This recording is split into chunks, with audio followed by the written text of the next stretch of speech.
Hello, welcome back after the break. I see that our numbers have lowered, which is not because we have uninteresting content. It is because people are engaging in their conversations, which is, on the other hand, the aim of the summit. So I cannot really blame them. But thanks to you who are disciplined enough to come in time to our panel. The second block is called Investors to the Rescue, supporting startup scene in the CEE region. And I'm very excited about this one because we will drill down more in depth to how actually venture capital looks and what can we do to help our innovative companies to develop to higher level what the previous panel was talking about. So I'm very much looking forward to this one. And before we start with the panel on the topic, we have two particularly interesting keynotes. First one is Mr. Petr Boháček. He's space strategy manager for TRL Space. And when I was asking my friend and colleague Julian about what Petr is doing, he told me, well, dude, I quote, dude, they're sending satellites to space. I was like, haha, yeah, right, what really? And they're really sending satellites to space. So, Petr, if you want to join me on the podium. Thank you.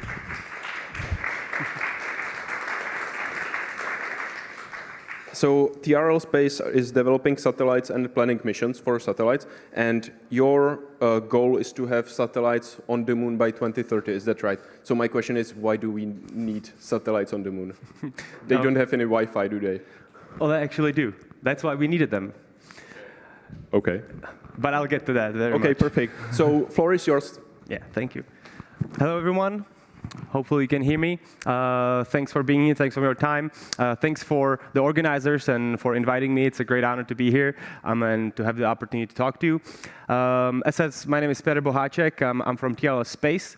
We are a relatively new company. We are started over a year and a half ago, but we are not a sort of a first startup. We actually were started with a purpose where we started on something that has been developing in the country for many, many years since we joined the European Space Agency. And our purpose was to start integrating the space industry in the Czech Republic to develop and provide full missions, full satellites, and not just to be a sort of a provider for bigger Western European missions. So that was the purpose which we started. We put together a team of well-experienced space engineers and people that work in the industry in the Czech Republic and started to build the first satellites. I'll just mention just a few numbers so you get a feeling of what type of a company we are. We have right now 35 full-time people working in the company and hiring 10 more in the next 6 months. We're building 3 satellites right now. We're doing a lunar probe, and we're developing 6 different space products that I will touch upon as I go through my presentation. We raised €3 million in the first round of investment. We were valuated recently at €10 million as a whole company, and we have 5.6 million euro contracts ongoing. We have about 30 million in contracts right now for the next year, and we're developing fast because space is a very fastly growing business. But those are just numbers, and I want to tell you more about our philosophy, what we do, and why we do it. And we can kind of structure it in 3 pillars, what we do as a company. And we're trying to fit all of them into one of these brackets. First is how can we address the main challenges here on Earth? When a lot of people think about space, they think about going to Mars, going beyond, but what really space is about helping us down here, and that's the main purpose why we are spending all that CO2 releases into the atmosphere to go up there, because it does have a purpose. Next thing is how can we extend benefits of space to new and developing countries? This is a very important issue. How can we make sure that all the small countries have access to space, know how to use the technology, and are not left out of this valuable resource, as the developed countries are usually holding on to this knowledge and know-how and not letting others in. And we as a Czech Republic and as a Czech company, we have a good experience with that because we had to go through the capability building and learning how to do and things and knowledge transfer. And that's kind of what we're trying to do now. move it to developing countries in Africa and Asia and help them access space as well. And lastly, how do we sustainably expand into space? And I'll get to that, why it's important to go beyond, not only because it's in our nature, in our DNA to extend, but because it will help us down here on Earth understand how we need to manage this planet. So firstly, we operate across the world. We do not focus on the Western markets. We focus on the developing nations in Africa, in Southeast Asia, in Latin America, and that's where we run the majority of our projects and partnerships.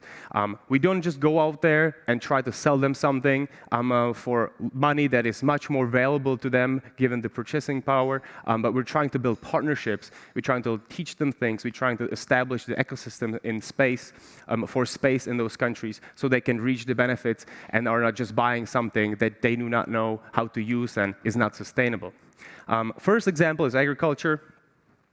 These are pictures we took. One on the left is in Rwanda, one on the right is in the Maldives. Agriculture, obviously, in the developing nations is critical, and we're trying to understand the specific challenges there, but also enable them using satellite imagery and satellite technology so they can farm better, especially in these hard-to-farm areas like the Maldives. The Maldives, you can see the banana trees there, and it's just very extremely hard to do any type of agriculture there. You imagine the Maldives, there are these pristine islands. The soil is mainly composed of of salty soil, of not enough water, not enough nutrients. But if the country is to move forward and not only to be dependent on this very high, luxurious resort-style tourism, it needs to have its own, resources. It needs to be able to grow enough calories to feed these people that live on the normal islands, and that's one of the cases. Next one is agriculture. This is a picture from Rwanda.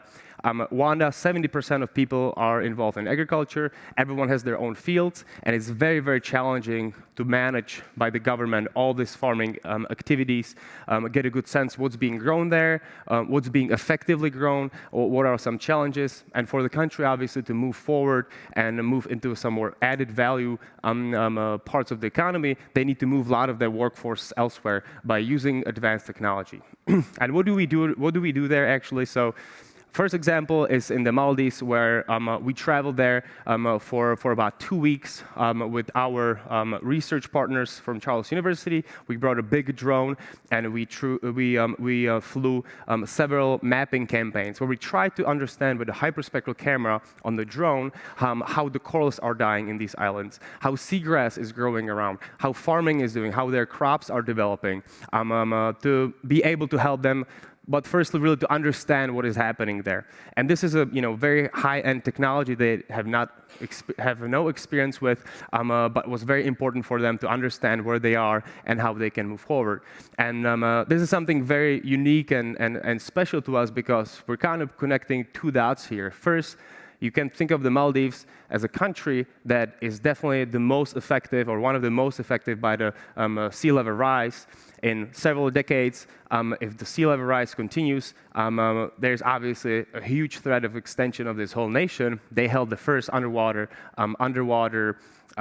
council meeting in the Maldives, but when you go there, you talk to people and try to understand, like, how do you wake up in the morning when you know that in several years the country might not even be there?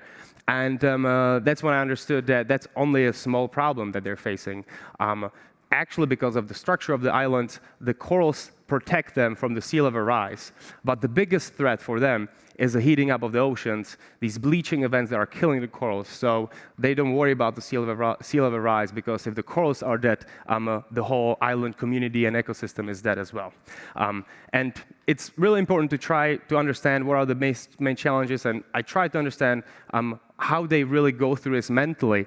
And for them, it was people coming to those nations and trying to help them, and trying to send some satellite images and really talking to them that really motivates them and gives them the feeling that things are turning around. So what we did there is that we flew several campaigns, monitor mangroves, coral reefs, seagrass, agriculture with this hyperspectral data. and then try to sort of help them and give them imagery that shows them what areas of their agriculture field are not doing well. We applied several vegetation indices to identify healthy plants, plants that are lacking chlorophyll, that are not expecting to yield a lot of things, so they can make changes in the way they carry out the farming practices. There's another image that can show you on the left side how regular satellite imagery can tell you that there's just like good coverage of the farming of the crops, but the more advanced analysis of the hyperspectral reflectance of these fields can tell you where there's a lot of chlorophyll and where the plants are really doing well. So it is something that is used elsewhere, but in the developed world, that is something very, very new that we're trying to bring to them and trying to help them advance or use this technology. Big challenge there is a seagrass detection. We're doing this project in the Maldives, but also in Kenya, where we partnered with local universities and research center, trying to understand how what different crops or different species of seagrass are being grown on the coastlines, how much biomass and chlorophyll they have, not only to understand how it can help their growth further, but mainly to understand how much carbon is synced in it. So we carry out the pilot project in the Maldives. We're now carrying out a more advanced project in Kenya to measure with satellite imagery the amount of carbon stored in these seagrasses. It's very interesting to also see the local perspectives, because the first time we came to Maldives and talked about seagrass, that was their biggest issue. But they didn't see it as an opportunity where they can store carbon in it. They saw it as a threat to their tourism and things that might make tourists turn away, because they have so much seagrass there that the beaches do not look as pristine as you would want them to look when you look on the Google images. So there's a lot of these local views on how important seagrass is or is not for them. That is very sort of enlightening. And that's one of the projects we carried out there. And the things kind of started to accumulate, and there was just a lot of research that we realized we needed to carry out further to develop the technologies to use this to help these people in Rwanda or in Maldives. And it led us to propose a project to them to develop a research center in one of the local islands in the Maldives. And we were granted a several-year lease of the land to be able to build this center there. We are building a center with the local research organization, and the center will focus on, first, the smart agriculture products and processes, understanding how remote sensing can be used to improve and select crops that can do well in these hard-to-farm areas. They will be providing a lot of the Earth observation data analysis training together with Charles University in Czech Republic. There will be seminars and courses for them to be able to learn how satellite data can be used. And there will be also utilization of space resources technologies, which is something I'll get into in a minute. We're developing a lot of these technologies to be able to harvest and use and utilize lunar regolith, and they have a lot of value, especially in these developing regions, because if you can farm from a regolith on the moon, you can definitely farm from a sandy soil on the Maldives. And last thing is STEM education. We have established a training program in the Maldives, and we have also established aerospace engineering program in Rwanda to sort of develop the capabilities, the knowledge, so we can work with these partners and have them as partners, part of supply chains and knowledge base across the world, where we together develop products and capabilities to use space for addressing these challenges. Radio astronomy is one of the parts of it because it is a big motivator, especially in these islands, to show you really what's up there and give you the bigger outlook that even small nations can be part of space exploration through astronomy or even through small missions. And we're trying to understand how we can use some satellites best for these countries. We came up with a new concept. This picture right here shows you what one satellite can cover over 14 days. And this is really just like a few kilometers wide cover or swath of land it can cover. So imagine buying a multi-million-dollar satellite by these small nations. It's not very viable, not economically, but also in amount of data and benefits it can provide them. But because all these countries that we work with in Africa and Southeast Asia are mainly located around the equator, we came up with a project that focuses on delivering a special, customized constellation of satellites only for them. And this is an equatorial constellation that will give them 90-minute revisit because it has a different orbit. There's not one like that. And it will give them unrivaled fast revisit of their satellites, amount of data, and even compared to those that are already available for richer Western countries, and it will give them a great resource by the fact of being on the equator to be able to use equatorial data and satellite data.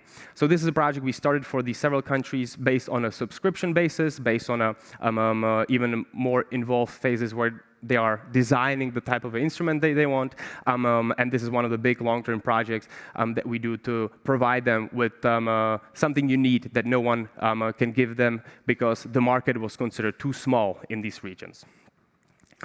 Next, a few things I want to mention that we try to address is space security. Obviously, you know about the way we treat the environment down on Earth, but this is a picture how we treat the environment up there.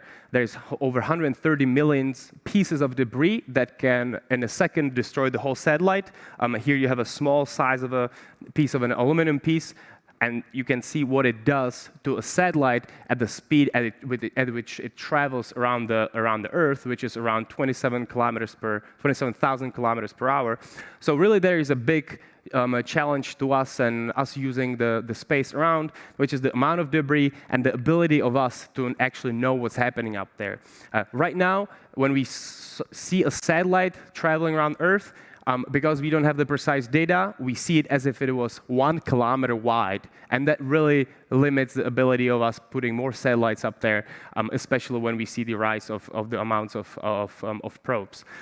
What we do is this is our satellite troll that is flying next summer. It's going to have a laser on board that's going to be able to detect these objects down to sub-centimeter size. I will be able to give space traffic operators the knowledge and information about all the objects flying around the space.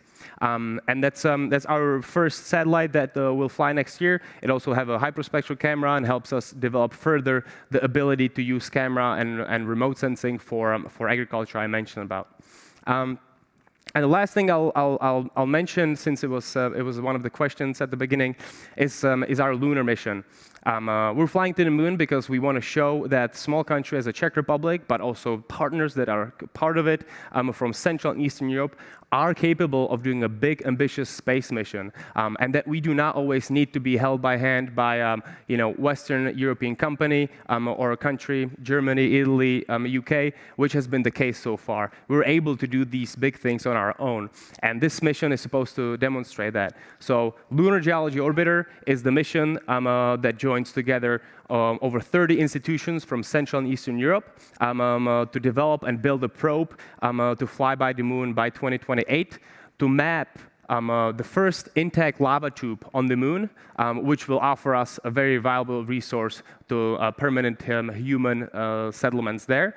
But we'll mainly look for resources.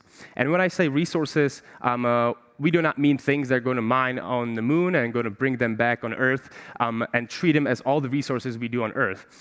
Space resources are about something completely different. They're about being used there, and they're about making sure that when we go up there, we're 100% sustainable. So everything that's going to be built there is built locally from things that we can find on the moon. And you might think that moon is not very resource rich, but the image on the left shows the amount of frozen water on the south pole of the moon. And actually, the picture here shows you that a lot of the regolith, or the lunar soil, is made of oxygen, of metals, and there are a lot of these connections with the way we need to extract metals and oxygen from moon that are actually connected to decarbonization. First thing is electrolysis. If we are extracting this lunar water, we will need then to split it between oxygen and hydrogen for the sole purpose, because rocket propellant will be the main use case for using space resources on the moon. And I'm sure you can find many use cases for electrolysis down on Earth. If we can do electrolysis on the big scale on the moon, imagine how simple it's going to be for us to be doing it down here. And next thing is actually using, extracting metals from lunar soil. The picture in the middle, that's a picture of a lunar regolith, which has been on the left, and then after oxygen is extracted from it, you're essentially left with a metal powder. And that is a process of hydrogen reduction that is being developed for this process. And for steel making and iron making, that is essentially the same process that a lot of these companies and steel manufacturers are looking into, using hydrogen instead of these other coal-based stimulants to extract the metals from on the moon ilmenite down here from the type from the iron ore that you would. So there's a lot of these connections between using technologies for space. And when I return to my first slide, we're trying to address way space technology is accessible to others, way we address the big challenges on Earth, and the way we try to settle other celestial bodies. It is essentially all one side, two sides of the same coin that we're trying to address, and there's a lot of synergies between this. So as a commercial company, obviously we are focused on being financially sustainable, but the main logic here is in these three questions that we're trying to answer. So that is a sort of a summary of our company. If you're a research institution, another company, investor, we're especially happy to find more partners, because as a system integrator, we're not doing all of this alone. We're putting this all together, but with our good partners, not only in the Czech Republic, but in Africa, in Southeast Asia, in the whole Western world. And we would be happy to have more partners to go forward and solve world's problems together. Thank you for your attention.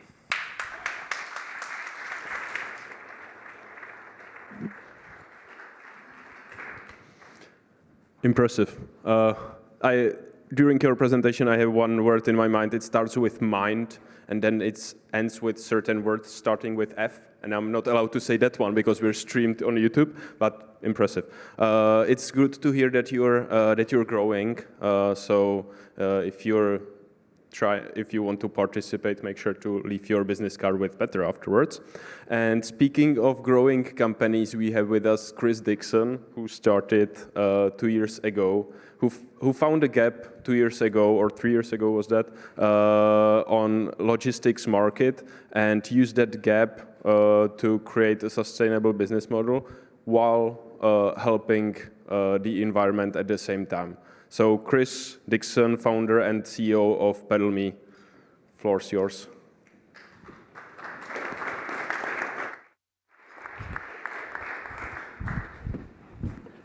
Good morning. Prague is beautiful. Who knew? It's my first time here. It's absolutely stunning. Lots of cobblestones, which is not ideal for bicycles, and tram lines too. So the solution I'm going to talk about now is possibly good for Prague, we'll see. But in short, PedalMe is a cargo bike company, but it's not just any cargo bike company. What makes us different is that we don't really use containerization. We have a frame, which means we're supremely adaptable. We can carry a fridge freezer on the front of that thing and 200 maybe burritos or some such like that. We can use it to move hot food, but not Deliveroo hot food on steroids for office catering. I could cater for all of you in one vehicle movement. And I could do that because I'm on a bicycle with an accurate time point at pickup, an accurate time point at delivery, so you know when we're going to get it. We know we're going to give it to you, and you know it's still going to be hot because we can do it in a much narrower transit time. One of the things that I've done in my life, well, that's been consistent throughout my life, is a passion for cycling. And that's because it gives me a freedom of movement that nothing else does. So I became a British cycling coach, a national standard cycling instructor, and when I moved to London in 2006, I was a bicycle courier. So I know what it's like to be in the commercial sector of cycling. We think about bicycles, we think about leisure time. We think about recreational activity, maybe as a mode of transport for you instead of a bus or a car or whatever else. But mostly we do it because we're fun, not necessarily environmentally conscious. Part of my experience as well as a trainer was teaching HGV drivers how not to kill people on London streets. It turned out to be more of a kind of a marriage counseling and empathy exercise between completely irreconcilable parties.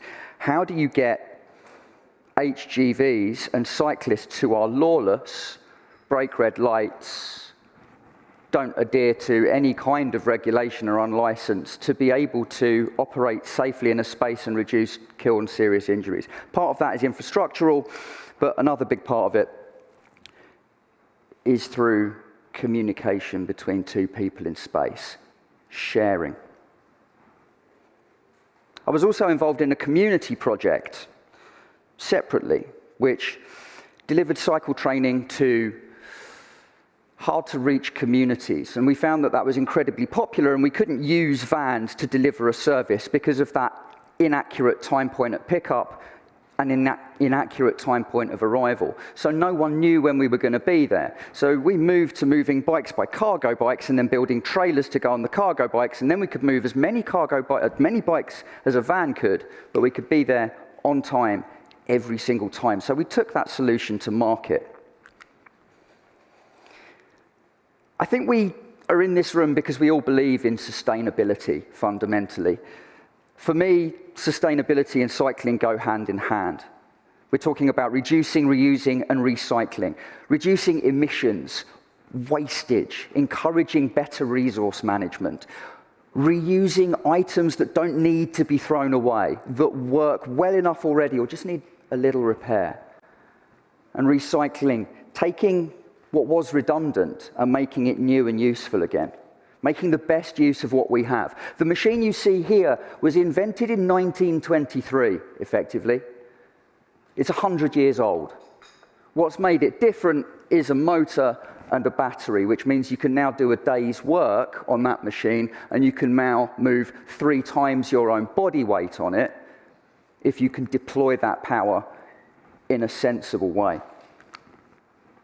Next, thank you. So, technically speaking, the text on this screen is really, really small because I completely misunderstood the brief. So, here we are. Anyone can use that instead of a van. Tradesmen, electricians, plumbers, multi-drop postal delivery, tool hire. It can work in the construction industry, it can deliver laundry, it can do waste collection. The scale of the opportunity of this vehicle is absolutely monstrous. The amount of carbon we can reduce in our cities by using a vehicle that weighs 1/10 of what a van does in sum total in system weight is huge. So our mission at PedalMe is basically to decarbonise every urban mile through the use of 2-wheeled bikes. This is the most efficient way of moving anything. Not 3 wheels, not 4 wheels, 2 wheels. We can bypass the traffic that vans create, and we can basically completely replace, we think, about 65% of van journeys in urban areas. By swapping, we need to use bicycles because bicycles are clean. Diesel vans and e-vans, in a carbon sense, are exactly the same thing. They're fundamentally inefficient users of energy, they're carbon heavy on manufacture, and by the time you've even brought it to a road before it's done its first drop, the carbon debt within it is huge. And although they might be decent for air pollution in one sense, because we've removed the tailpipe emissions, the particulates from tyres, because they're much heavier, balance that out. So there's a net saving if we move to electric vans of nothing at all. And that's before we've even thought about all of the infrastructure that we need to put in place to make sure that we can charge them at scale. What makes us really innovative, though, is the fact that we train our riders. Deployment of 3 times your own body weight is nigh on impossible if you don't know how to do it. So we train our riders. That gives them a consistency of service to the market, but it also makes them feel that they have a stake in this company. When we onboard them, we care about them, and we show them how the job can be done, and they get a real sense of pride out of doing that. It's important to spend time on your people, it's important to pay them properly, and it's really important to maintain that respect and relationship to make sure that they stay with you and do the job you need them to do. So what do we really, really want and need from our cities? What kind of a place do we want to live? And for me, that's a really easy question to answer. We want it to be a better place for human beings to live. Faster, more efficient spaces that better serve the needs of our businesses. Because for far too long, large, dirty vehicles abuse public realm, like these three here, parked on our pavement. That's all for the sake of the business, and it's not necessary because we have cargo bikes. They can do the same thing for far, far less. The problem is vast and complicated. Vans are not suitable for cities because there's too many of them. They get in each other's way. They're fundamentally slow. They're fundamentally inefficient, as mentioned. They take up too much of our time and too much of our space, doing very little indeed. And as I've mentioned, they're energy inefficient. The solution is quite clearly cargo bikes because we can bypass that traffic. They're proven to be faster in cities because of the speed that they have relative to congestion. Congestion doesn't move, we do. And there's no time at drop-off or pickup. The time saving is incredible. And of course, the state cost is infinitesimally lower because of road repairs not needing to be done.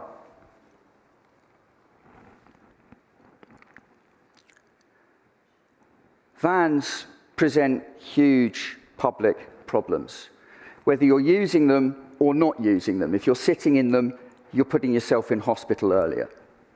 They're bad for the drivers, they're bad for the general population. They bring risk to public spaces, as we saw, where they're parking on the pavement, with speeding, and with KSIs. Not just pollution, they damage people, and we have to pay to fix them. There were 3,800 seriously injured people in London between 2016 and 2019 alone, 200 fatalities. That's due to motor transport. There's a state goal of Vision Zero to have no deaths in our cities by 2041. So by moving much of those vans off of the roads, for which this is an option, we can do something serious to help it. Vans fail business. They're expensive, they have overheads, they have fines, they have fuel, they're slow and they're only getting slower. We're constricting the infrastructure in our cities to mean that they are quite literally running out of road, as metaphorically speaking. Cargo bikes don't have any of those overheads, there aren't any fines. As I mentioned, they have predictable and reliable pickup, and they capitalize on infrastructure changes. The state is shaping the way for our vehicle to make perfect business sense. So why haven't cargo bikes succeeded yet? We're still early on. There are infrastructural issues, or are there? We don't need any changes. We don't need changes from buildings to allow us to pick things up or drop things off. We don't need infrastructural changes from the state for cycle lanes. We're professionals. We can use all the road space available. We can make the best use of what we have already. So there are some societal problems. People, frankly, don't want to cycle. They think that it's weird. They don't want to do it. It's also assumed that it's easy because it's a bike, but when you put the weight on it, there's this real dissonance between understanding it as a thing you did as a kid and a tool for business, which slows down the transition. They're a niche vehicle within an already niche space. And then business just fundamentally doesn't trust cycling at all. There's a lack of any formal standards or regulation because cycling is a leisure activity. You don't need to regulate it. Oh, wait, no, now we're moving things and we're taking third-party risk. Okay. So that lack of regulation means that there's nothing that decision makers can say, oh, it's safe. Someone else has said it's safe. So we need that regulation. And then, of course, the transition to something you don't understand carries huge risk. Why would you make a decision to experiment with something, and how can you as a large organization make that decision to make a transition when you don't understand how it works and no one's told you it's okay? So we think we've got some answers. Like I say, our solution needs no investment in infrastructure from state to succeed. Bicycles just work. They fit in the space already. And there's just no requirement from private industry at all to build us anything. We just need to be let into loading bays where previously we are excluded. Standards and training. We really need to legitimize this industry. You need to stick to an employee model because logistics as it is treats people like dirt. And therefore you get a high churn, and we're running out of people that really want to do this job.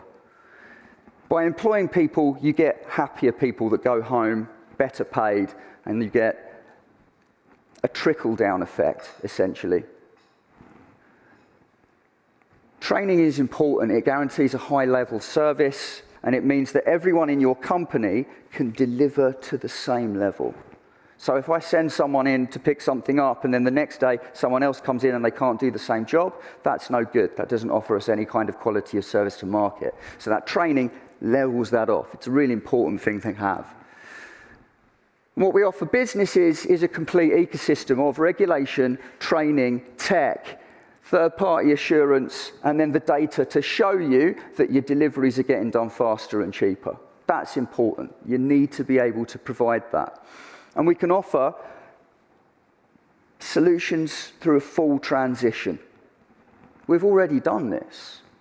We already know how it works. So other businesses can learn from what we've done and transition their van fleets to cargo bikes to do more in the same time. So at the beginning, we asked, what kind of cities do we want to live in? What do we really want and need, and what can we do about it? I think we have a solution to many of the issues we face in our cities. If we normalize bicycles by making them tools for business and having families where dad, mum works on a cargo bike, you normalize that. You create new commuters. And that will make our cities cleaner, greener, more efficient spaces for our economy. And this benefits everybody. Thank you very much for having me. I've made myself pretty conspicuous, so if you have any questions, I am here all day. And yeah, thank you for your time.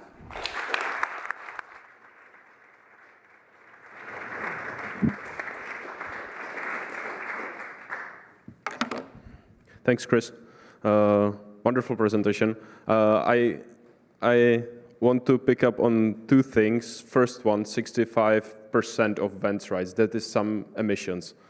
Looking forward to that. Second, I really like how you spoke about the social aspect of your business, how you treat your employees, because this is something that's not mentioned too often here, because we are focusing on the E part of the ESG goals. So I'm really glad to hear like the way how you're treating your communities and your employees. Thanks very much for your presentation again. Right now we have a panel starting. The panel will focus on venture capital, and which is one of the tools how you can get funding to the startups like the one of Chris's and of Petr's, and we will drill down on what are the issues stopping the venture capital and what is the potential way forward. We have here with us a moderator, Andy Gray from TRL Impact Ventures. Hello there. And Andy is a partner in TRL Impact Ventures, and TRL is focusing on investing into startups and companies which are helping environment or aiming to help environment and social targets. So, Andy, if you can join us. Or are you going to be moderating from back there? Oh, sorry. Andy, please join me on the podium.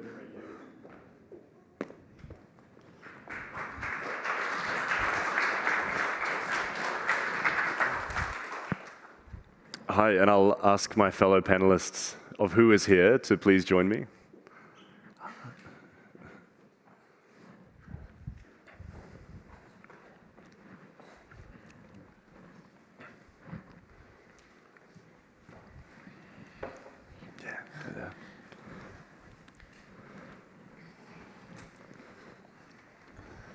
All right.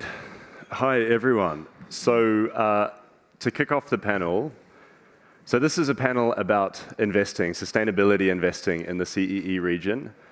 And here's my prompt that I was given, and then I'm going to go a little bit off course and a little bit on course to get the best out of the speakers here. So it's frequently lamented that the region that we're investing in is underdeveloped, that the CEE markets are underdeveloped. What I can see and we can see is more and more capital every year is flowing into the region, and that's fantastic. But still the numbers are kind of trailing behind. Number of unicorns, number of exits, total number of funding coming into our region from outside of the region. It's lagging behind a lot of other markets. Every year there's more and more support structures that are popping up, accelerators and hackathons and different incubators. And yet we're still lagging behind. So I'm trying to get to the heart of that today through the lens of sustainability investing. So I'm joined by some of the top sustainability investors in the region, and I'd like to drill down into those questions here and try to uncover the heart of it and what we can do about it to maybe make a change ourselves. So I'll work through a quick introduction of everybody. So first we have Václav Gregor. Did I pronounce that well? Yeah, perfect. So Václav's the CEO of Soulmates Ventures. So Soulmates is a sustainability VC based here in Prague, but investing across the whole region. What I like about Soulmates is that you have this ecosystem approach where you really support your startups from all angles. You're a self-professed college dropout with a background in marketing, and I see you've got some really awesome experience from New York City from your past. So good to have an international lens to look through the current region here. Next, I have Jan Honza Staniek.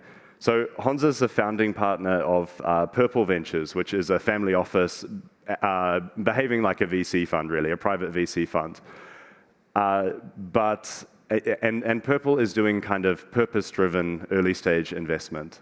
What I like about Purple is that you are not really bound by any rules, being a family office, so you can kind of do what you like, which is fantastic. And you said something in your LinkedIn profile about not needing permission or freedom to operate. And for me, that kind of defines how Purple operates. So fantastic to have you here. And I don't know if anyone follows Honza, but he is Electro Dad, which is his initiative to inspire 1 million people to get to convert to what I understand the holy trinity of heat pumps, electric vehicles, and photovoltaic. And I followed you, Honza, and you just installed 60 kilowatt peak capacity hours further onto your house, right? So you're running a power plant now. 20 kilowatt peaks and 60 kilowatt hours of okay. Of the so you've got one of the most powered homes. Batteries which were recycled from an EV. Yeah, wow. Next is Marian Gazdik. So Marian is the founding partner of GeForce, and GeForce is a pre-seed and seed VC investing into climate tech and reducing greenhouse gas emissions. You're operating out of London, but I understand you have quite a global remit of your fund, so also very interesting to bring the global aspect. Sorry? Out of London and Bratislava. Yeah, exactly, Bratislava. And then finally, Terezia Yatsova. So Terezia is the investment manager at CB Esprit, formerly of Newlogy Ventures, and proclaimed one-quarter mother or co-founder of Loomis Investment Collective, which is an investment collective bringing together female investors to educate them, to unite them, and actually more recently to syndicate, right, to start to make investments. To actually invest, yeah. Yeah. And you also have a really interesting international background. I saw that you were studying in Africa, America, that you were in The Hague. So, yeah. Really impressive international lens here. And I would like to look at that, like to be able to contrast the international experience that we have with what's happening in the region and where we see that it might still have room to be developed. So maybe first question, and I'll just start indiscriminately from Václav, is do you really think that the market is underdeveloped? And if so, what is holding it back? Yeah, I think we certainly have it underdeveloped. The numbers speak for it. Like for example, when we look at like health tech, med tech, the median investment is about $500,000 in the CEE region going into this, which compared to Britain or France, that are the median is between 8 to 12 million euros, is like significantly lower. We're just like very, very slow here, and that's just Europe. That's like nothing compared to the States, right? There is a joke going around that Americans will sell it, Chinese will copy it, and we will regulate it. And I think that's one of the key issues, that it's like slowing us down. And there's a lot of innovations, but if we look outside, the median investment is definitely lower than even in DACH region or France. Okay. And maybe, Teresia, over to you, because you have a background in doing healthcare investments, right? So what is it about the region that's making it, as Václav says, uninvestable?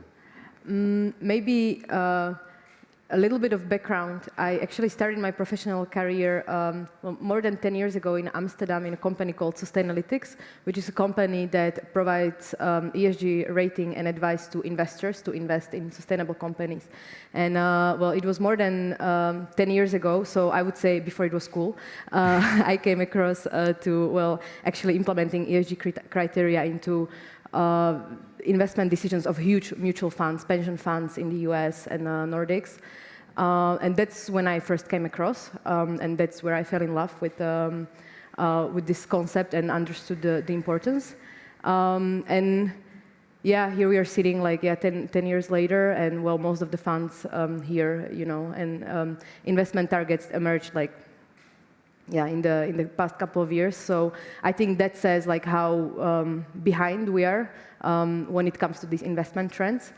And that, of course, comes hand in hand with the fact that, you know, the companies are implementing, you know, sustainability strategies later.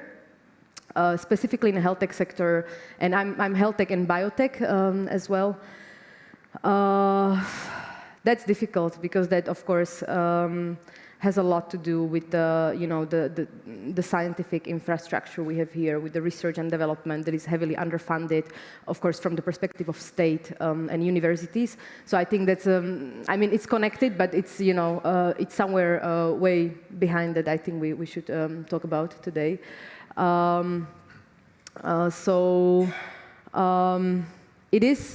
It is underdeveloped, it is lacking, but I think all of us sitting here and, you know, the companies we've invested in are the examples that, you know, it's there, it's happening. I think we need to communicate it, and that's how we can make a difference as investors, I would say. I mean, it sounds very simple, but it always comes down to that. I mean, you really need to like show the examples and yeah, show that it happens and that it works, and especially that it's not a trade-off, right? That you invest in sustainability, so you're like bringing less return to the investors. I think that's biggest problem among like millennial investors I'm in contact. So you know, they always find it like, okay, so it's a trade-off. It's not. Yeah. So all these like simple messages that you need to communicate within the region and set an example.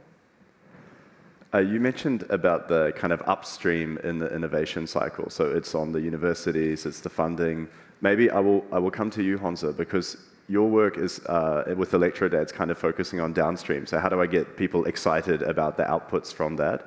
Do you see that that's also where a challenge lies for innovation in the region? Yeah, I would think so. That there's a lot of, like if you look at the Czech media, for example, it's all owned by basically people connected to fossil fuels, fossil industry, right? So they're doing their best to make sure that they keep their business as long as possible. So they're buying media and they're influence the public opinion. But I think it's just like it has changed dramatically. The people's perception of, for example, photovoltaics, with the prices going up, suddenly it became a topic which is accepted by the general public. And I think when it comes to, for example, the electric vehicles, that will become the same, it will follow the same path within 3-4 years when we get price parity, and then it simply is nonsense to buy a diesel or petrol vehicle because it's more costly to run it, more costly to service it. And it will become just like, if anyone here, when I was a university student and we went to an exchange program in Spain, in such a room people were smoking, right? Now it would be really, You know, you go ahead and smoke, but please don't take us with you there, right? And it would be the same. If you run a car, and now it's like if I'll tell you, so you have a car and you have two kids in the car, and it's normal that you would not want the kids to breathe in what's coming out of your pipe, right? Out of your car. And those kids who sit in the car 6 meters behind you, it's normal that they should breathe that. You know, if you put it like this. Back to the question, right? Whether it's underserved, this region, I would think so. I would think it starts with that we don't have that many institutional investors. Thanks for the EIF being present and active across the European Union, but we would need more local institutional investors putting the money into the ecosystem. Also, the high net worth individuals were so much focused on properties, right? And then finally they realized that may not be, if it went up for 30 years, that may not be the case for the next 30 years. So, and they start with the inflation, understand that it might be wise to also invest into this asset class, the venture capital. And also, we do have space to be more mature as the VC industry, the way how we behave and how we support the portfolio companies. Yeah. Really interesting point there that I can attest to firsthand about the lack of institutional capital. So we as a fund have just gone through the fundraising process of our new fund and can really say that it's not quite there yet as it is as a benefit to a lot of regions outside of here. You kind of mentioned two opposing forces. You're saying it's on the awareness side, education, you know, getting to the point where the customer demands something different. But then you mentioned price parity, and a lot of that price parity has been driven by regulations. So maybe I switch to you, Marian, and ask, is the government doing its job here to support innovation in the region? Which government? Which country? Well, let's take the country-by-country government, but as a region, are governments doing their job? So to give you a simple, practical answer, we invest out of a fund, a VC fund. Now the second fund, we started our first fund in Slovakia. We wanted to do it the right way. There's a VAT on fund management in Slovakia, which is totally crazy. In the EU, it's only in Hungary and Slovakia.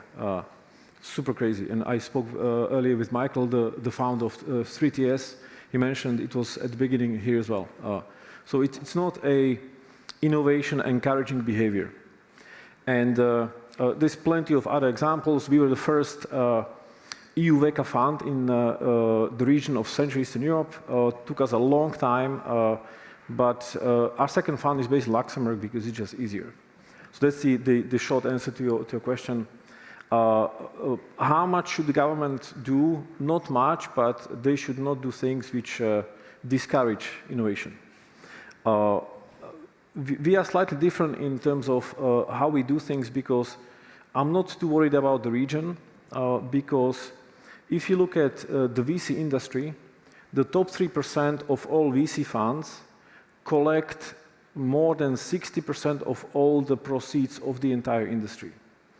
And becoming a top VC fund in Central Europe does not mean much because we want to be providing really tremendous value to our portfolio companies. So what we do is we don't invest in the region, we invest globally. And if any company happens to be great out of the region, it's great.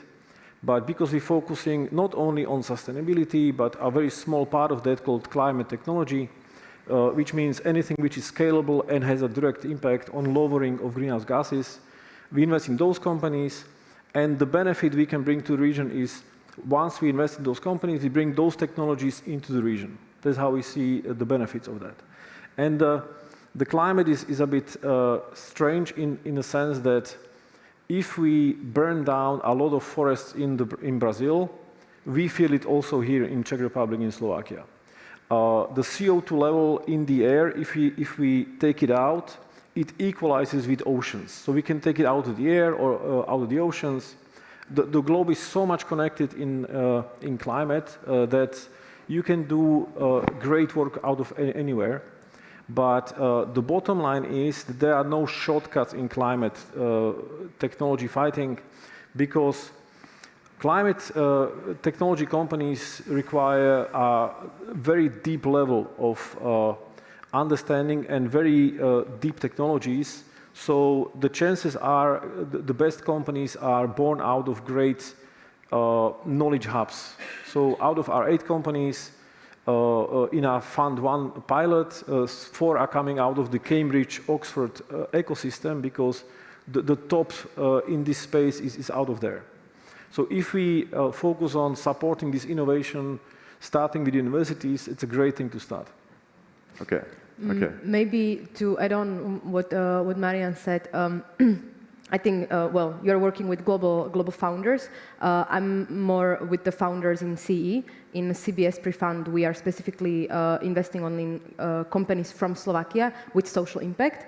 And for example, there I see a huge role of investor educating the founder as well, because a lot of these founders that are, building businesses with social impact, you even have to like switch their thinking in a way that you have to show them that, having social impact also means, being sustainable, being profitable, delivering the ROI, because I think a lot of the mentality in the region is that, I'm doing something with social impact, so, I'm living off the grants, and here and there, I make, like things with profit. This happens a lot in Slovakia, like when we travel throughout the region and really like find, entrepreneurs and companies. So I think there has to be as well a huge switch in the minds of entrepreneurs and founders of a very small company, starting companies I'm talking about, really show them that, grants are amazing, but you really have to like, make a business with it, even though you are like,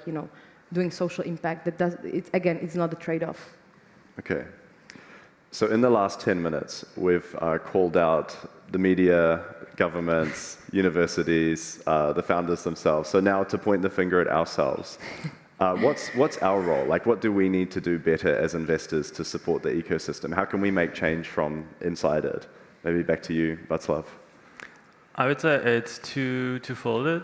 First, I think as investors, we have the ability to, and saying like how the world will look like, right? We have the ability to say if we want to invest in plastic, if we want to invest in companies fueled by fossil fuels, or if we look for alternatives, which we desperately need because the time is running out. And oftentimes, it's very common saying in the business circles that it's not the politicians driving the change, it's the entrepreneurs who will solve the problems. And we've already had enough, regular software apps. We need things that are actually making a change. So I think just the ability or just the fact that we can choose between different companies in what we invest is what we can do for the better. But also it's the support. So I think our job is to really speed it up and help the founders get it to market faster, scale it faster, and show them the tools they can use to be on their way to success quicker, because the speed is really like what is necessary, and it's not just the money that will help them get there. Yeah. Does anyone want to add to that? I would also think that it's our role is to, like here, because the industry is starting to mature in the VC industry, let's not reinvent the wheel. Like VC is here for whatever, 50, 70, 100 years. Let's here, also in Central and Eastern Europe, use the plain vanilla principles how this industry operates. Because oftentimes we see investors who are coming from the private equity perspective, and they're twisting, how the shareholder agreements are done, etc., and it's hurting the startups in the long term, right? So one is let's be fair, it should be future-proof. Our role is to do, I think, to support the early stage startups, and be fair, be supportive, be hands-on, and open them the door for the Western investors. And it needs to be clear, cap tables, clear, relatively little, equity in the startups, etc. And of course, being ready to support them on their journey, because we are there together with them. right? So be wise and be supportive. And how do we educate the VCs, or how do we get the VCs to act more like VCs and less like Wild West investors? What we see in our in our world is that we are like super cooperative. The industry is surprisingly cooperative, and usually whenever there's a round, there's more investors participating on the round, and you can tell after years who are the partners who you really love to invest with. And then you are basically promoting those good behaving VCs to the founders, and they're doing the same. That you can tell after years who's the partner who's doing a great job. Okay, so it's self-regulation. That's interesting. Marian, I think you wanted to say something earlier. Yeah, I want to turn up the volume on the speed, because in climate, climate change is happening, and if we don't act fast enough, many of these changes become irreversible. That's irreversible. We can't go back. And so time is of the essence. This is our planet, and it's especially for the children, this is a big deal. So if we don't act fast enough, it's going to be not a very positive thing. So the way we are designed and how we're trying to set up ourselves for this kind of challenges is we adjusted our model in a way that we don't just invest in companies, but we have three key pillars how we help. We invest cash into the companies, and then the second part is we teamed up with an organization called Founders Factory out of London. They invested in about 320 companies. They have 70 experts on all aspects of startup building. And so we made Founders Factory our shareholder, and after we invest, we then dedicate about 5 to 6 people to work on each specific company for about 6 months to help them grow faster, because that's of the essence. And the last part, what we do is, whether we want or not, the EU is one of the biggest supporters of green innovations through grants, through public funding. About 2,000 plus grant schemes, and it's not going to change anytime soon the way the EU functions. So the third key pillar we have is we have 3 people on our team, and they are public funding and grants and public tenders experts. And after we invest and we provide them additional operational support, we then scan and analyze existing public funding schemes of the EU, and we identify the suitable ones for the companies, and they can apply for them. We ourselves won 5 European grants in the last 18 months because there are some topics which we want to help with. For example, we joined forces with 5 European universities, and we designed a new way how to teach sustainability at universities in Europe. So these kind of topics, we want to be there. Side effect for us is good deal flow, because those universities tell us if they see a great climate company. But the way that we can win these grants, it's very good for the portfolio companies, because then they can use these grants to cover the R&D cost for them, because deep technology requires more funding. So the speed is really of the essence. If we help these companies grow faster, then we should all feel that. And the last point of how we try to be faster is after we invested pre-seed, so very early. After we invest, and when the company in our portfolio is preparing for the next funding round, we try to hand them over to the world's best VC companies, Sequoia, Index Ventures, Andreessen Horowitz, and so on, because they can provide 10 times the value of the average venture capital investor. Okay. And maybe last on the note of investors doing something about the problem. So I really respect, Terezia, what you've set up with Lumos. And maybe you could share with the listeners a little bit about what was the intention and how does that fit within the sustainability theme? Yeah, I think it comes down to what me as an investor can do, to shape this market and to help this market. In this case, I really believe in the top-down approach. So me as an investor, I can impact the founders I'm investing in. Those founders can impact, people at the universities, how people decide what, job they're going to take, what company they're going to build. So I really believe that us as investors have the responsibility, and I take that responsibility and try to, shape the market through my investment strategy and through things I do. gender inequality in the investment world is huge. I mean, the market is, dominated by men, which most definitely does influence also the investment decisions that are being taken. So, as an investment professional, what I could do is, to take along women that I knew want to invest, want to learn, and have the money to put into entrepreneurs.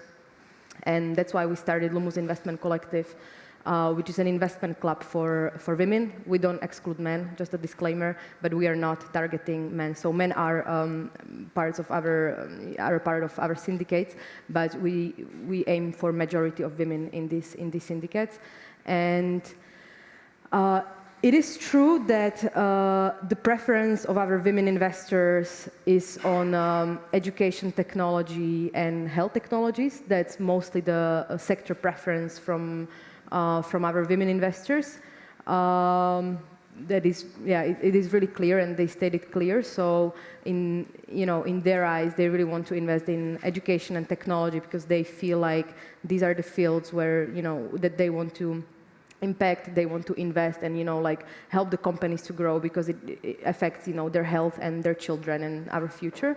So that's actually really interesting to see, and these are therefore mostly the companies we are scouting or investing in, because they are also naturally bringing these companies, and we are analyzing them together and then investing together in syndicates.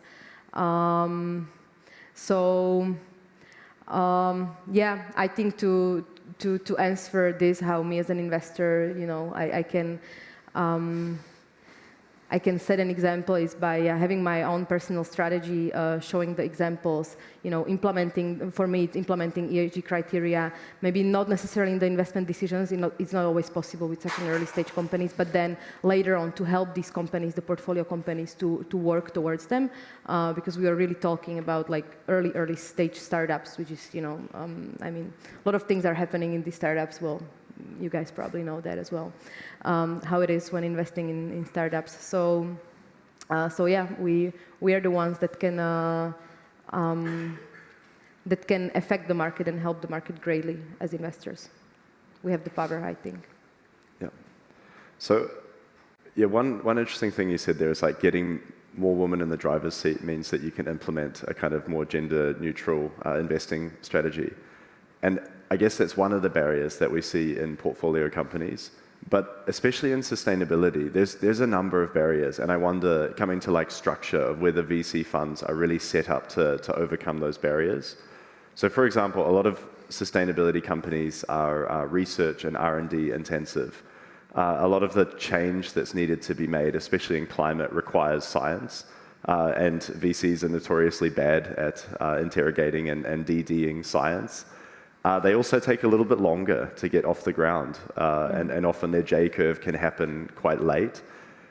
And I mean, these are just some of the challenges I can think of off the top of my head, but the question would be, are we set up to really invest in sustainability with our typical 10-year, 220 VC funds?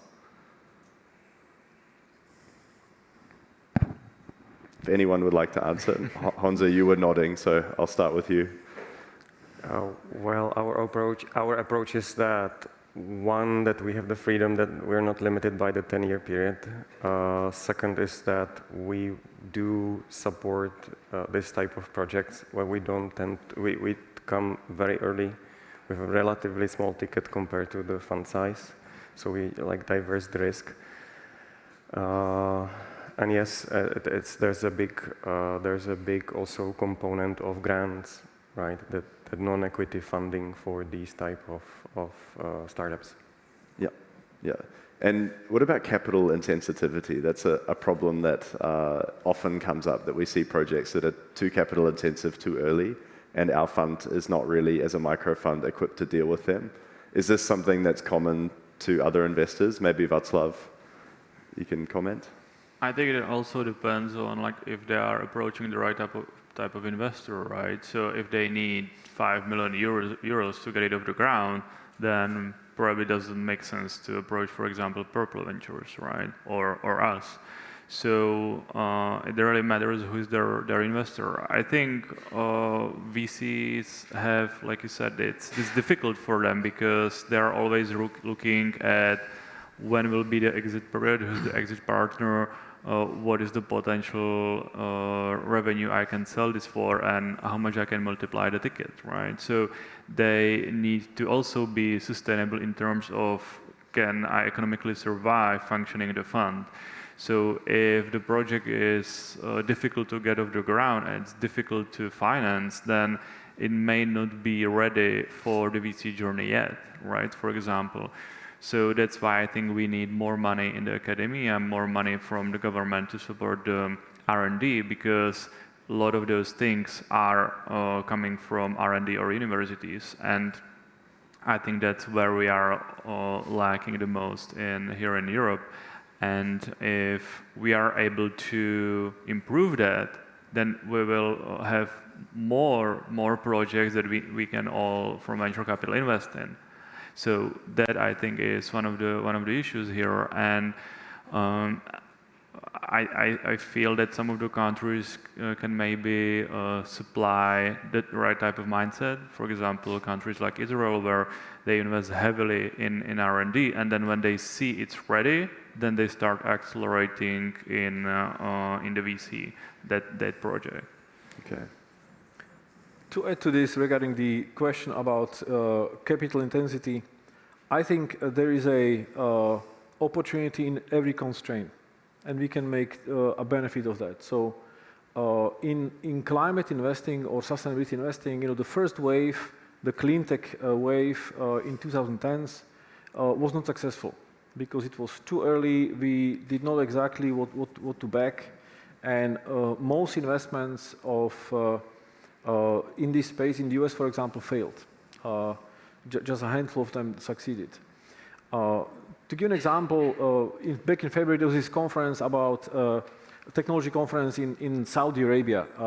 170,000 attendees, the second year of the conference. And I was on the plane with somebody, and next to me was this guy from Siemens Energy.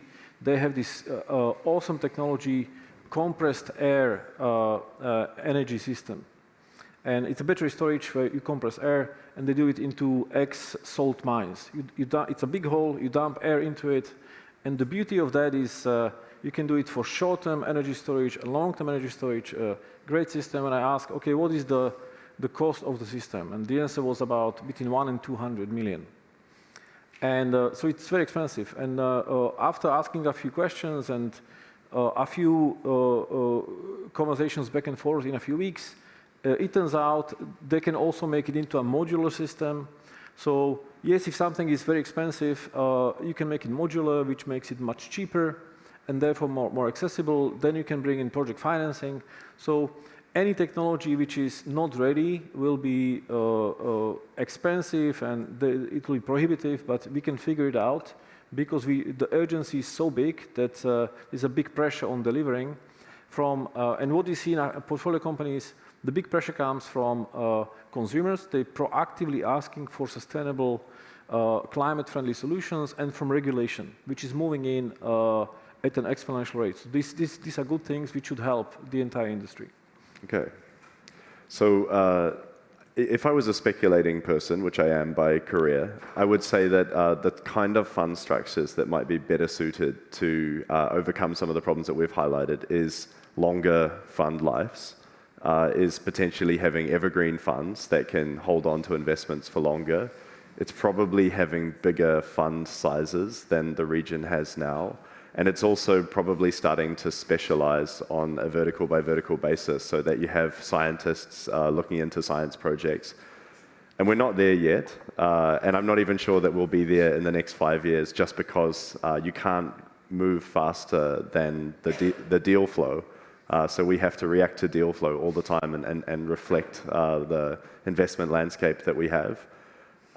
So maybe a closing remark on that, Teresia. Is there something that us small funds can do or be more open to in the short term to kind of support that transition within the investment landscape? You mean to do the transition towards the evergreen funds? Or to do the transition to be more fit for purpose for investing in longer term sustainability projects? Yes, I think that's more likely, this fit for purpose. I think that makes a lot more sense than the Evergreen Fund, but it's just my personal view. I like what Marian said, that being optimistic in difficult times or in challenges, because indeed I think maybe it also adds on to what was discussed previously, that we have to cooperate more between the funds and between the investors to basically, gather a larger amount of money, because none of the funds here in the region are able to support, a biotech development, that costs a lot of money that is simply not there in the region. Like, right, we're not set up for this kind of R&D for biotech companies. And in Slovakia, for example, I see very, very few biotech companies taking off. I mean, they are getting the infrastructure, of course, a lot in cooperation with Vienna, or in Czech Republic, in Brno, a lot. But it's possible that they are, set up in Slovakia. They attract the talent, and they were able to gather the money, combination of grants and private investors, indeed, like co-investments of various funds, simply to get an amount they need. And it is very difficult. It is a lot more difficult for them than maybe for like regular startups, outside of maybe like this typical IT business. But it's possible, and I think these startups also serve as an example, that it's possible. And I believe that later on we'll be able to attract maybe really like specific biotech funds that come here, because they will see that there is growing infrastructure and there is a talent that is able to be like recycled for other companies. So I think it's kind of a process where other investors will see that it is worth it to come here and explore the biotech funding. Yeah. It maybe wouldn't be fair to discuss in a vacuum away from what's happening in the market right now. So if I could, I'm really interested to hear a very short commentary from anyone who would like to about what's going on in the market for sustainability now, because there's probably more dry powder in this region than ever before focused on sustainability investing, and yet it's quite tough. So are we optimistic? Is it a lull? Is it going to recover? Are we heading for slaughters in our Series A, Series B? How do you see it, maybe, Honza? If too much capital is chasing too little opportunities when it comes to sustainable. Yeah, that's one element, but how's the market now? How do you see it? Are you optimistic or? So macroeconomics is helping us, that it's easier to invest, the deal flow is better. Now I'm talking in general, not so much on the sustainable topics, or maybe there would be other speakers.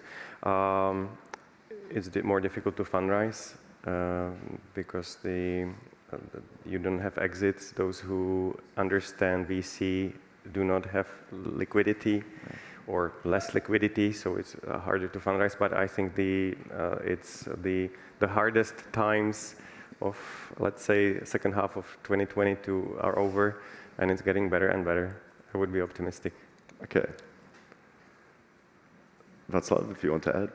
I would say my opinion is probably very similar. It's definitely harder to fundraise. A lot of startups didn't make it. A lot of funds and banks didn't make it. But that also presents some opportunities and shows maybe some of the risk management wasn't ideal. And if we look in the past where we had the real estate issue, the crisis with mortgages, real estates, Airbnb was created, right? So completely something opposite of what people would expect. So I think now that it's getting harder, we are seeing more heat waves from last summer. This summer will probably be the same. I think all those problems will push people into more innovations, and we desperately need more founders to come up with solutions. So I would say I'm also very optimistic, regardless of some up and downs that happen on a quarterly basis. There is no reason to wait, and I feel that it's one of the best times to start a company, and I wouldn't get discouraged by a longer R&D phase, because I feel that these discussions are very similar. We are oftentimes talking like what else we can do to increase the support for founders, what else can be done. So I think the environment is very slowly, but it's slowly changing for the better. So if there are ambitious founders who are not afraid to lock themselves in a garage and work on the startup, then I think there's many motivated investors who are ready to support them. Yeah, I mean, it's very true that when you go through a layoff or something, maybe it's a good time to start a company. Although I'm a little bit not maybe as optimistic as you, Honza, around the lagging effect that will happen in VC and the availability of capital over the next maybe couple of years, because our cycles take a lot longer to play out than the general macroeconomic cycle. Maybe because we've got 10 minutes left, so I'd maybe switch to being a bit more optimistic. So what we're seeing is there's just an incredible pull, especially on the climate side, but in sustainability in general. There's an incredible pull of talent, especially in this region. There's a lot of technical talent in the CEE region.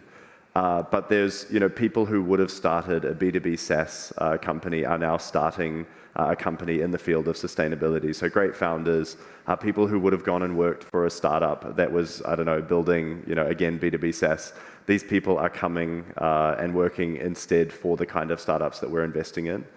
So it's fantastic to see that. And I guess that empowers a lot of opportunity for change, especially in this region here. And I would ask each of you, what are you excited about? What are you optimistic and bullish on in this region in the next 5 years? Do you mean topically or when it comes to entrepreneurship? Yeah, I mean when it comes to the things that we're investing in, like what could we see that we're bullish on? I can share with you a few points, but first of all, what should change here in this region especially is the stigma, because if you start a company, it's a great thing, and nobody loses even if the company doesn't work out, because you learn so much. And we see it in our portfolio companies, the founders who have done this before, it's just so much easier for them. And most founders have started something before. We had a conference last month in San Francisco where Vinod Khosla, the founder of Sun Microsystems, was speaking. And he asked the audience, hey, have you heard about this company? And nobody knew the company. And he said, well, that's the company I started 2 months before Sun Microsystems. Nobody knows that. And it doesn't matter because then I started Sun Microsystems. And by the way, if you follow OpenAI, he is the VC in this round of the latest big round of OpenAI. He was the first institutional investor in Google, for example. Nobody cares how many times you fail, because in entrepreneurship, in startups, in technology, you only need to succeed once. That's what matters. And this region specifically has this stigma. If you start something, it doesn't work out. And it doesn't matter if it's a coffee shop or restaurant. But if you fail, you are seen by your peers as a failure, which is not healthy.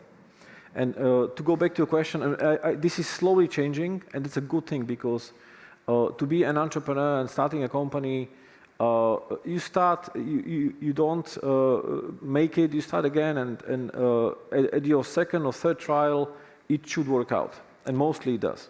Now, when it comes to the topics, what is a hard time in our brains are not hardwired to understand exponential growth. So, for example, the human genome, the first % of sequencing of the human genome took 12 years, 1%.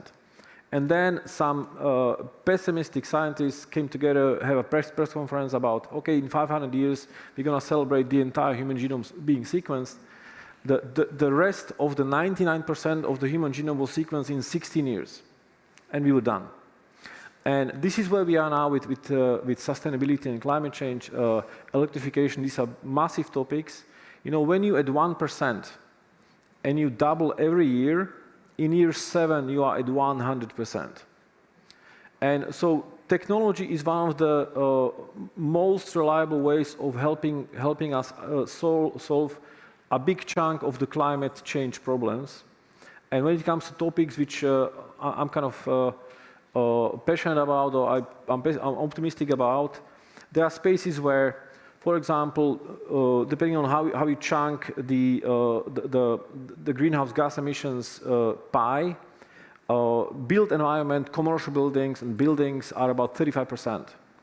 And as long as you put energy generation, solar on the roof or some wind turbine, you put a battery storage, energy storage. You know, we have diesel generators in hospitals. This could be a battery. And you can trade the excess energy. The grid will be much healthier. So these three things are very, very important. When it comes to battery storage, lithium is the limiting factor. For example, sodium is 20 times more abundant than lithium, and sodium-based batteries are now coming to a stage where we're crossing the 200 kilowatt mark, which is now making it very feasible to use in technologies. So this is one space where I'm quite optimistic. Okay. And there are some areas, like one of our companies is a ChatGPT for materials. You know, 3 PhDs in Cambridge built this machine, and it blows my mind when I hear the use cases where, for example, steel rusting is a $1 trillion plus industry because we need to repaint it, and this machine builds or invents sustainable alternatives to materials. Many of these materials are toxic because it's lead-based, especially when you have the tankers transporting 90% of all goods in the world. So there are some areas which are boring but very impactful. These are massive industries. And because we can, if we just keep doubling what we're doing, fairly quickly we come to a stage where the planet should be safe again, but now it's time to do the hard work. Okay, okay. Just a note to myself that I forgot, when you ask a VC about their investment thesis, you need a long time to to answer. So I'm afraid that we won't have, maybe if I can get 1 point from each of you about something you're bullish on, one quick closing remark. Okay, so I go next. When traveling around Slovakia and the regions, I'm optimistic about the entrepreneurship in general, that it's picking up. I mean, you need to do a lot of monkey work with the with the founders, literally like going from like financial plans, especially in these early stages. But I see that there is like that it's there and it's possible. On the other side, I don't want to be too optimistic on the social aspect. That is very important, and that's the gender. Because less funding, even though the VC funding increases, less funding goes to female founders. And I mean, unless we don't have enough female founders that are being funded, and have the ability to accelerate their businesses, we won't be able to solve important issues of the society when it comes to women's health or education. As I mentioned before, like women are very much focused on educating the next generation. So I hate to be the pessimist, sorry, but I see a huge problem here in the social aspect of gender. Okay. We would be very optimistic that the Central and Eastern Europe, when it comes to, let's say, engineering talent, is one of the top 3 regions in the Western Hemisphere, besides Silicon Valley and Israel. So we're at a great place. We're also big believers that the technology will be, that through technology, an economy of scale, we will be able to solve a lot of issues that humanity can move towards sustainability. So we think that the time is great. It will be more and more accelerated by like the general public really calling, and also more and more talent will be interested in the subject. Mm-hmm. Yeah, totally agree. And Václav, last word? Sure. I'm optimistic about the Czech startups going international. I'm optimistic about the cooperation between venture funds. That was already said, because we are not in the information age anymore, especially with ChatGPT. We are in the age of partnerships, and only partnerships will allow us to grow quicker. So I think it's important, and I'm also very optimistic that investors are realizing that venture capital is still the best performing asset in the world, and that they can choose where they put the money. It can be coal mining, plastic, or it can be sustainable investing, which is equally, and based on the data, if not more, interesting even in the profit scale as well. Brilliant. Yeah, I totally share that, that optimistic view that this is the region to be in for great innovation in the next 5 years. So that's a wrap for us. Thank you very much for listening in. Thank you for the panelists for sharing their views. I know a lot of the audience here are change makers within sustainable finance, not just in the region, but also outside of the region, and you're covering kind of all of the actors. So I hope this has been insightful for you to see the VC, the regional VC view, and how we might work together and fit together to all bring innovation to the forefront in the region. So thank you, and enjoy the rest of your afternoon. Thank you. Thanks, guys.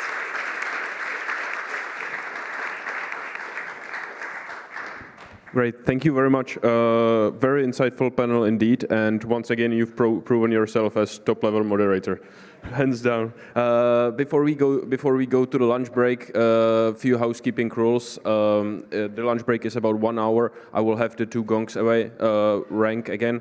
I know that I'm annoying with that, but I will be chasing you to go back into the room, because out of respect to our guest speakers, it's really good to have people in the room when they are starting their panel. So if you could arrive on time. Thanks very much.